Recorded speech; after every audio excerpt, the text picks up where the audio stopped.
bem-vindo, muito bem-vinda à lição de número 4. Estamos tratando do livro de Romanos e nesta semana chegamos ao tema da justificação pela fé. Nós, professores da Escola Sabatina, sempre dizemos, quando começamos uma lição, esta lição é muito importante, essa lição é apropriada ou coisa parecida. Pois bem, nesta lição do número 4, nós diríamos que está, de fato, o tema principal do livro de Romanos. Ele traz em si este capítulo sobre a essência do que o apóstolo Paulo estava tentando descrever, escrever e imprimir na mente dos seus leitores. O tema principal é justificação em Romanos. E eu dividi, você pode escrever numa folha de papel e levar a sua unidade para repartir com os alunos. Escrevi a lição, ou resumi a lição, em algumas palavras, né? A primeira delas é a palavra lei. Nós temos que entender o que quer dizer lei em Romanos. F.F. Bruce, que foi um comentarista cristão evangélico, não adventista, no seu comentário de Romanos, ele lista pelo menos 7 aplicações da palavra lei no livro de Romanos. Mas basicamente a palavra lei em Romanos refere-se à lei num sentido amplo, conforme entendido pelos judeus. Para Paulo, fosse lei moral, 10 mandamentos, por exemplo, fosse lei cerimonial que passou, que encontrou a realidade em Cristo, ela tinha apenas uma função, a função de mostrar o pecado. Ela não salvava. Romanos 3, 19 e 20 deixa isso muito claro. Não é? Para Paulo, ele não era contra a lei, mas ele era contra o mau uso da lei para se salvar. Ele não era contra a lei para o salvo. Tanto é que ele diz que a lei é santa, justa e boa, porque ela organiza, ela ordena a vida. E Jesus nos perdoa da transgressão da lei para continuarmos não mais transgredindo a lei, mas andando nos caminhos de Deus, que é o cumprimento da própria lei. Então, fica fácil a gente entender isto, né? Em Romanos, em Gálatas e em toda a Bíblia, especialmente no Novo Testamento, obedecer à lei não garante a salvação.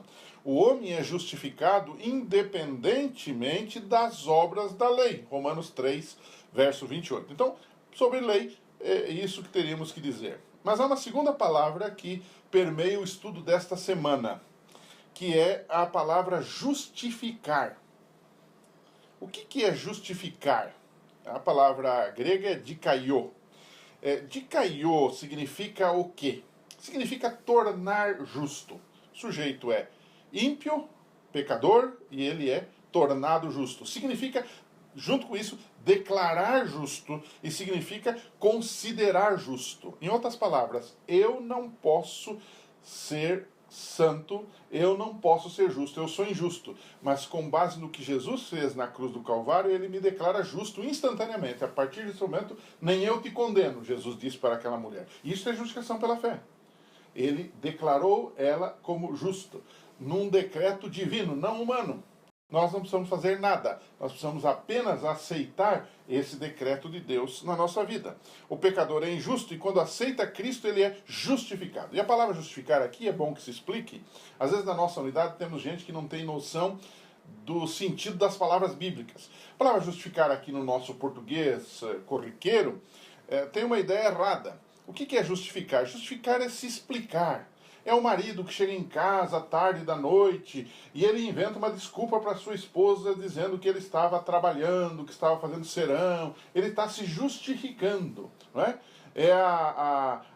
O menino que vai mal na escola e ele então se justifica para o pai e para a mãe dizendo que ele teve nota baixa por culpa não sei de quem, porque ele está se justificando, se explicando. Justificar na Bíblia não tem nada a ver com explicar. Justificar na Bíblia quer dizer perdoar. Justificar na Bíblia quer dizer declarar justo, considerar justo, tornar justo a uma pessoa, um pecador. É um assunto extremamente sério isso aqui, não é? E essa capacidade de justificar só é possível porque a justiça não é nossa, ela é de Cristo, que nos transfere seus méritos.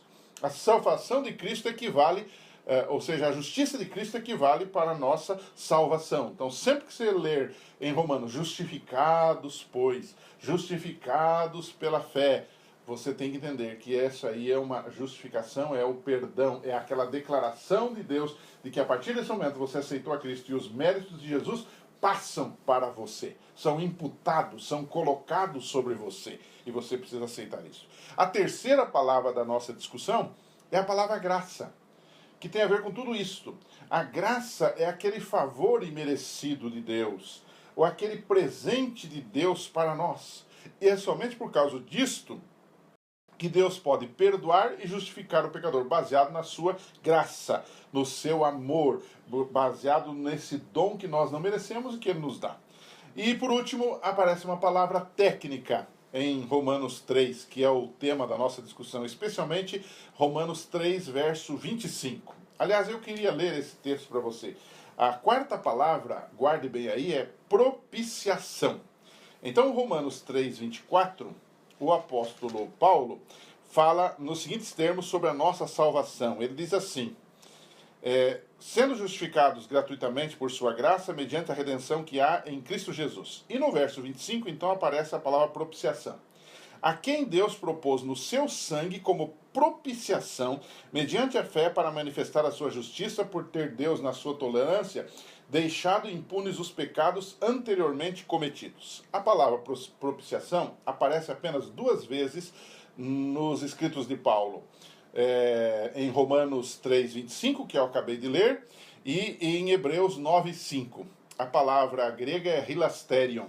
Hilasterion era uma palavra indicada para propiciação, indicada para um serviço que alguém fazia para acalmar ou aplacar a ira dos deuses pagãos. Mas será que é nesse sentido que Paulo está falando aqui? E a resposta é não, porque Paulo ele baseia os seus argumentos no sistema sacrificial do Velho Testamento. E o que era, o que a Septuaginta, por exemplo, que é a versão grega do Velho Testamento, traduziu numa palavra semelhante ou na palavra correlata à propiciação, hilastério em grego? A palavra hebraica é caporete. O que é caporete? Não é? Caporete, de acordo com Êxodo 25, 17 a 22, era aquela tampa da arca do concerto. Era aquela tampa de ouro, uma lâmina de ouro puro que havia sobre a arca do concerto. E era ali que se espargia o sangue do sacrifício no dia da expiação. Então, através disso, nós podemos entender que o propiciatório, ou caporete, era o local da expiação, pois ali Deus se encontrava com os homens para o perdão dos pecados, para a remissão dos pecados. De modo idêntico, o que Paulo está dizendo aqui é que a nossa propiciação é Jesus Cristo. E então ele fala aqui de que o propiciatório, que é Jesus agora, por meio dele, o grande mediador entre Deus e os homens, pode agora fazer-nos ter o perdão, a graça, a expiação dos nossos pecados. E é através deste Jesus que nós temos agora acesso a Deus.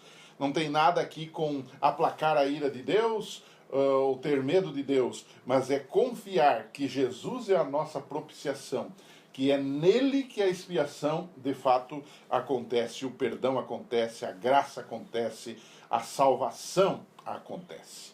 Então, amigos, para concluir essa semana, eu diria assim: depois de analisarmos essas palavras, lei, graça, propiciação, depois de analisarmos a palavra justificação, que é Deus nos declarando justos, nós deveríamos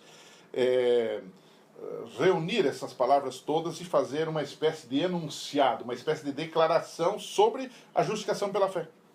E então eu tentei escrever isto. Talvez você pode até reproduzir com seus alunos, discutir com eles essa questão. Vocês podem até sentar e pedir para eles escreverem. Até interessante, dar uma folha de papel, dei 1 minuto para cada um escrever um pouquinho, reunindo todas essas palavras: graça, lei, propiciação, justificação. Não é? Eu escrevi assim: o ser humano pecador está perdido, e a lei não pode lhe perdoar.